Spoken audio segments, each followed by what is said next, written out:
যি মানে খেতিপথাৰসমূহৰ যি দুৰৱস্থা তাৰে প্ৰতিবাদত আজি আমি এই মানে জলসিঞ্চনৰ কাৰ্যালয় অফিচত আমি ধৰ্ণা কাৰ্যসূচীৰ মানে ৰূপায়ণ কৰিছোঁ। আমাৰ স্পষ্ট কথা যে অসমৰ যি জলসিঞ্চন বিভাগ এটা আছে এই বিভাগটো আচলতে ব্যৰ্থ। গতিকে কৃষকসকলে মূৰে কপালে হাত দি থকাৰ সময়ত অসমৰ জলসিঞ্চন মন্ত্ৰী অশোক সিংহাল আৰু কৃষি মন্ত্ৰী অতুল বৰাই এচি ৰুমত শুই আছে। গতিকে আমি এই কৃষকসকলে যি মানে যি ক্ষতি হৈছে এই ক্ষতিপূৰণ দিয়াৰ বাবে আমি দাবী জনাইছোঁ। আৰু ইয়াৰ লগে লগে জলসিঞ্চন বিভাগৰ যিসমূহ পানী যোগান আঁচনি পানী দিয়াৰ ব্যৱস্থা আছিল সেই ব্যৱস্থাসমূহ কাৰ্যক্ষম কৰি কৃষকসকলে যাতে মানে উপযুক্তভাৱে খেতি কৰিব পাৰে তাৰ ব্যৱস্থা কৰিব লাগে। হয়, আজি আমি গণতান্ত্ৰিকভাৱে আন্দোলন কৰি থকাৰ সময়ত এই জলসিঞ্চন মানে অভিযন্তাৰ কাৰ্যালয়ৰ এজন বিষয়াই আমাৰ প্ৰতিবাদকাৰীসকলক এটা মানে অশালীন ব্যৱহাৰ কৰিছে, যাৰ ফলত আজি আমি মানে এই কথাটো দুখ প্ৰকাশ কৰিছোঁ। আৰু যিজনে আমাৰ মানে অশালীন ব্যৱহাৰ কৰিছে তেওঁক গৰিহণা দিছোঁ। গতিকে আমি গণতান্ত্ৰিকভাৱে এটা আন্দোলন কৰি থকাৰ সময়ত আমাক কি কাৰণে দুৰ্ব্যৱহাৰ কৰিব তাৰ কথাটো আমি বুজি নাপালোঁ। আৰু ইয়াৰ লগে লগে আমি প্ৰশাসন যিহেতুকে ইয়াত জড়িত হৈ আছে, গতিকে এই যি মানে আমাক দুৰ্ব্যৱহাৰ কৰিলে এই দোষীজনক অতি শীঘ্ৰে মানে ইয়াৰ ব্যৱস্থা মানে কৰিব লাগে। মৰ্মে অসম চৰকাৰৰ জলসিঞ্চন বিভাগৰ বিৰুদ্ধে আৰু জলসিঞ্চন বিভাগক অতি শীঘ্ৰে অসমৰ কৃষি পথাৰত পানী যোগান ধৰাৰ দাবীত আমি প্ৰতিবাদী কাৰ্যসূচী ৰূপায়ণ কৰিছোঁ। আমাৰ কথা স্পষ্ট যে সমগ্ৰ অসমত অনাবৃষ্টিৰ ফলস্বৰূপে কৃষকসকলৰ যি এটা দুখত দিন কটাবলগীয়া অৱস্থা হৈছে সেই অৱস্থাৰ উপশম ঘটোৱাৰ বাবে আমি ছাত্ৰ সন্থাই বিভিন্ন সময়ত আমি জলসিঞ্চন বিভাগে হওক জলমন্ত্ৰীকে হওক বিভিন্ন সময়ত আমি উত্থাপন কৰি আহিছিলোঁ। যাৰ বিনিময়ত আজি এই অনাবৃষ্টিৰ পৰিৱেশত অসম চৰকাৰে আজি কোনো ধৰণৰ আমাৰ কৃষি পথাৰত জলসিঞ্চনৰ ব্যৱস্থা কৰিব।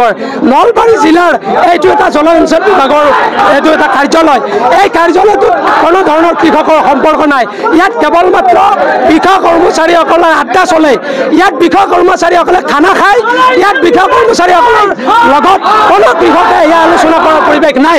ইয়াত জলসিঞ্চন বিভাগৰ নামত প্ৰতি বছৰে জিলাখনত কোটি কোটি টকা আহে, কিন্তু সেই কোটি কোটি টকা কলৈ যায় তাক লৈ আমাৰ ডাঙৰ প্ৰশ্ন। অসমত 3গৰাকীকৈ বিধায়ক আছে, নলবাৰী জিলাত 3গৰাকী বিধায়ক আছে, 2গৰাকী মন্ত্ৰী আছে। এই মন্ত্ৰী 2গৰাকীয়ে কিন্তু নলবাৰী জিলাৰ কোনো এখন খেতি পথাৰত আজি পৰ্যন্ত খোজ দিয়া নাই। যিগৰাকী মন্ত্ৰীক অশোক সিংহালক জলসিঞ্চন মন্ত্ৰীৰ দায়িত্ব দিয়া হৈছে সেই মন্ত্ৰীগৰাকীয়ে সমগ্ৰ অসমৰ কোনখন পথাৰত গৈ ভৰি দিছে, সংবাদ মাধ্যমৰ জৰিয়তে কৃষি পথাৰ কোনখনত ভৰি দিছে তাৰ কোনো ধৰণৰ বাতৰি প্ৰচাৰ হোৱাৰ নজিৰ নাই।